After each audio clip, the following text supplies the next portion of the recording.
Bismillahirrahmanirrahim. Assalamualaikum warahmatullahi wabarakatuh. Innal hamdalillah nahmaduhu wa nasta'inuhu wa nastahdi bihi wa nastaghfiruh. Wa na'udzu billahi min shururi anfusina wa min sayyiati a'malina. Man yahdihillahu fala mudilla lahu wa man yudlil fala hadiya lahu. Asyhadu an la ilaha illallah wahdahu la syarika lahu wa asyhadu anna Muhammadan 'abduhu wa rasuluh. Allahumma salli wa sallim ala sayyidina Muhammad wa ala alihi wa ashabihi wa tabi'in wa man tabi'ahum bi ihsanin ila yaumiddin. A'udzu billahi minasyaitonir rajim. Ya ayyuhalladzina amanu taqullaha haqqa tuqatih wa la tamutunna illa wa antum muslimun. Amma ba'd. Yang berusaha Tuan Haji Ahmad Nazri Muhammad Yusof selaku penerbit rancangan tafsir Al-Quran dan seterusnya sidang pendengar yang dirahmati Allah Subhanahu wa taala. Alhamdulillah. Pertamanya marilah kita bersama-sama merafakkan setinggi kesyukuran kehadrat Allah Subhanahu wa taala di atas segala nikmat kurniaan dan rezekinya yang tidak ternilai. Selawat dan salam ke atas junjungan besar Nabi Muhammad sallallahu alaihi wasallam, ahli keluarga baginda dan para sahabatnya yang tercinta. Tuan-tuan, puan-puan, para pendengar yang dimuliakan, bersama saya Profesor Dr. Muhammad Najib bin Abdul Kadir, Pusat Kajian Al-Quran dan As-Sunnah, Fakulti Pengajian Islam Universiti Kebangsaan Malaysia. Pada hari ini kita akan menyambung kembali rancangan tafsir Al-Quran bagi siri ke-21. InsyaAllah pada kali ini kita akan membincangkan mengenai pentafsiran ayat ke-30 surah Yusuf. A'udzu billahi minasyaitonir rajim. Bismillahirrahmanirrahim. وقال نسوة في المدينة امرأة العزيز تراود فتاها عن نفسه قد شغفها حبا إنا لنراها في ضلال مبين. Dan sesudah itu, perempuan di bandar Mesir mencaci hal Zulaikha dengan berkata, isteri Al-Aziz itu memujuk hambanya, Yusuf berkendakkan dirinya. Sesungguhnya cintanya kepada Yusuf itu sudahlah meresap ke dalam lipatan hatinya. Sesungguhnya kami memandangnya berada dalam kesesatan yang nyata. Sidang pendengar yang dirahmati Allah Subhanahu wa taala, Profesor Dr. Muhammad Quraish Shihab melalui kitabnya Tafsir Al-Misbah menjelaskan bahawa perkataan syaghafaha diambil daripada perkataan syaghafa. Namun ada juga yang memahaminya dengan makna selaput yang telah pun membungkus hatinya.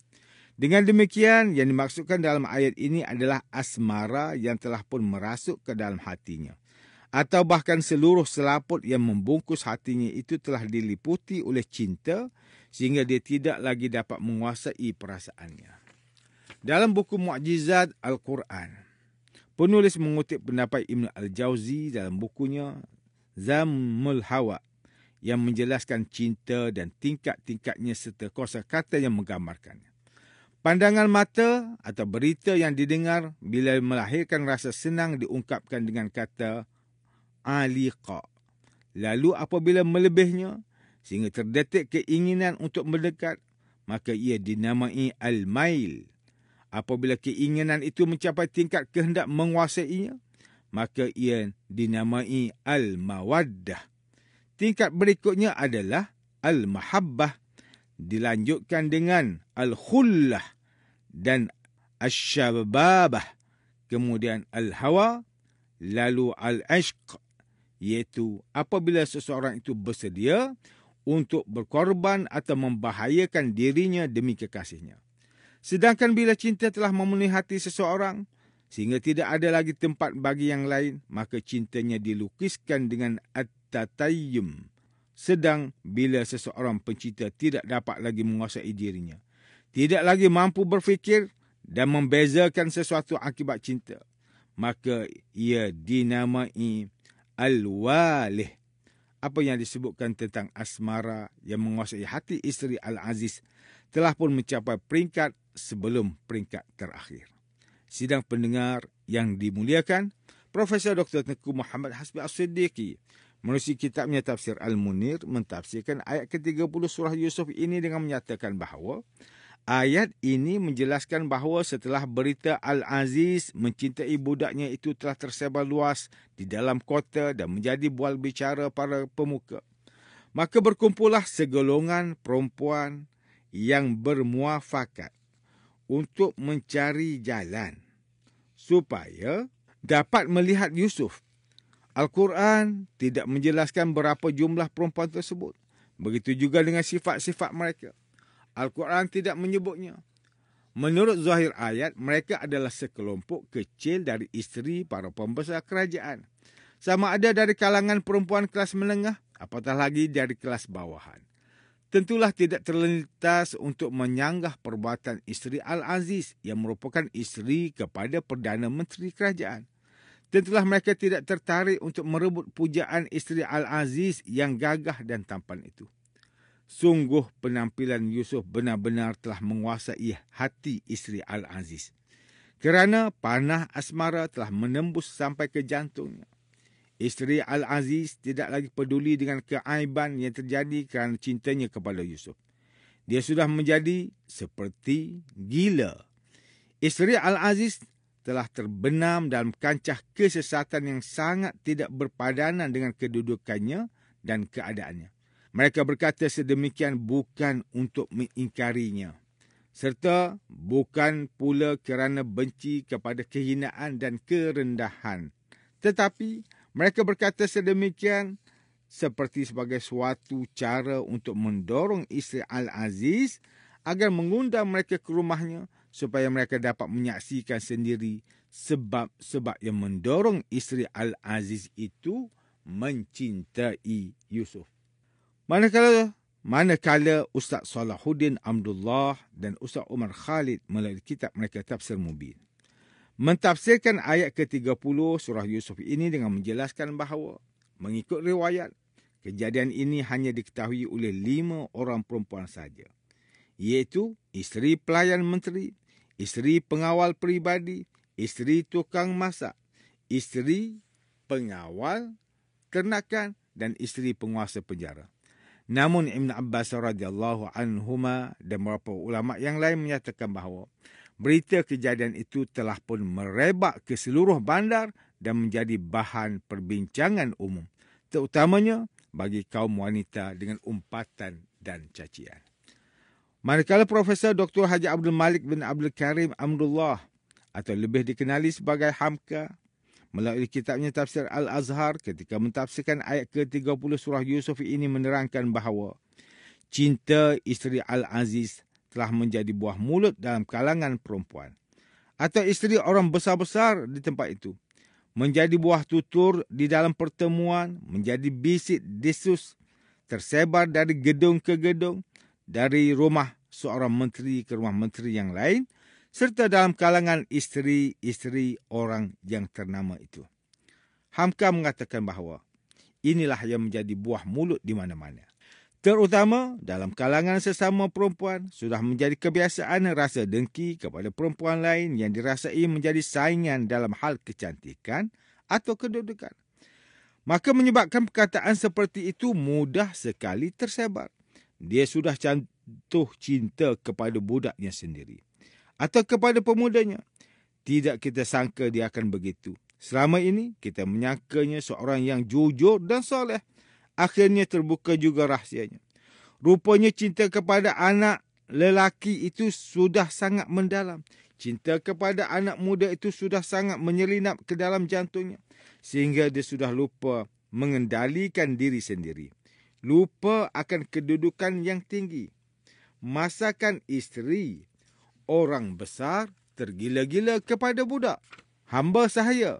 Sesungguhnya kita melihat dia dalam kesesatan yang nyata. Menurut Hamka, demikianlah semua orang menyalahkan isteri Raja Muda. Semua menduduhnya dan mengatakan bahawa dia telah menempuh jalan yang sesat. Inilah sikap yang biasa dinamai orang hipokrit, munafik. Seakan-akan mereka sendiri tidak pernah bersalah. Mereka adalah suci. Padahal belum tentu mereka akan teguh mengendalikan diri kalau mereka bertemu dengan ujian sedemikian. Tuan-tuan dan puan-puan yang dirahmati Allah, demikianlah tafsir bagi ayat ke-30 surah Yusuf menurut pentafsiran oleh para ulama. Ayat ini menjelaskan tentang cinta, iaitu cinta isteri Al-Aziz kepada Yusuf AS.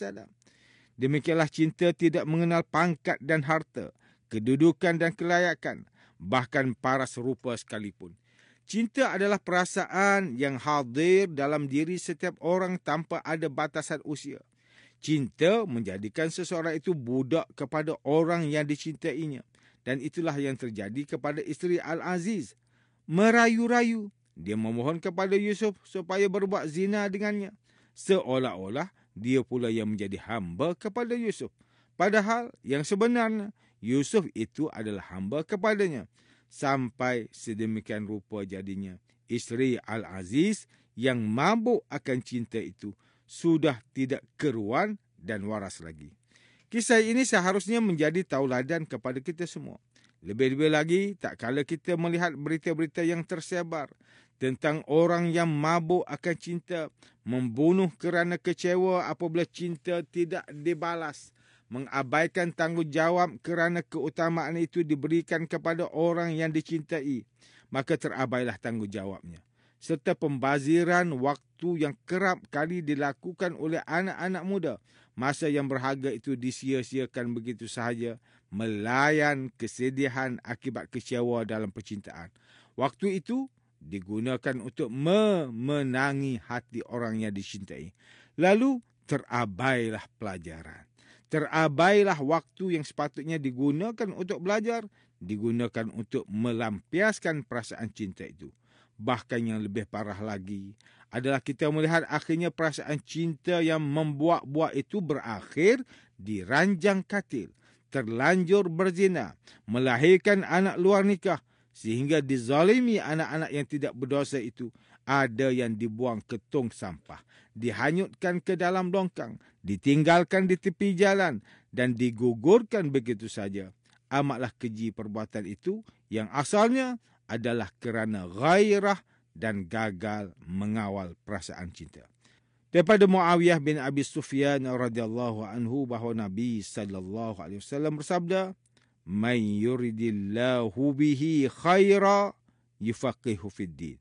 Barang siapa yang Allah kehendaki padanya kebaikan, maka Allah akan memberinya kefahaman di dalam agama. Hadis riwayat Muslim. Hadis ini mengisyaratkan kepada kita bahawa orang yang Allah inginkan kebaikan untuknya, maka Allah akan menjadikan dia sebagai orang yang faham. Sehingga dia dapat membezakan di antara perkara yang halal dan haram. Dan disebabkan oleh itu dia menjauhi perkara yang haram dan mendekati yang halal. Sebagai seorang yang memiliki akal untuk berfikir, maka kita perlu berusaha untuk meminta kepada Allah agar kita diberikan kefahaman agama dalam setiap perkara. Termasuklah perkara yang berkaitan dengan cinta. Cinta yang berlandaskan syariat dan agama, bukan cinta yang berlandaskan kepada hawa nafsu dan godaan syaitan. Mudah-mudahan kita juga termasuk dalam kalangan orang yang mendapatkan kebaikan. Sidang pendengar yang dimuliakan, antara pengajaran yang boleh kita ambil daripada tafsir ke-30 surah Yusuf ini ialah, setiap Muslim hendaklah mengambil pengajaran bahawa kejadian yang disebutkan dalam Al-Quran itu haruslah dijadikan pedoman dalam kehidupan.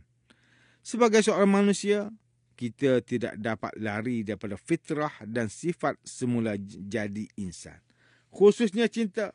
Maka hendaklah kita berusaha dengan bersungguh-sungguh serta memohon keteguhan daripada Allah agar tidak tertipu dengan hawa nafsu dan godaan syaitan. Sebagai Muslim yang diperintahkan untuk sentiasa berfikir dan merenung akan kebesaran Allah, kita perlulah berfikir dan memikirkan kesan setiap tindak tanduk kita di kemudian hari. Apakah ianya menguntungkan serta mendatangkan kebaikan ataupun hanya kebinasaan semata-mata. Sidang pendengar yang dirahmati Allah, sekian sahaja rancangan tafsir Al-Quran pada hari ini. Semoga kita semua mendapat manfaat daripada perbincangan ilmu ini. InsyaAllah mudah-mudahan kita akan bertemu lagi pada siri rancangan tafsir Al-Quran yang akan datang. Wabillahi taufiq wal hidayah. Wassalamualaikum warahmatullahi wabarakatuh.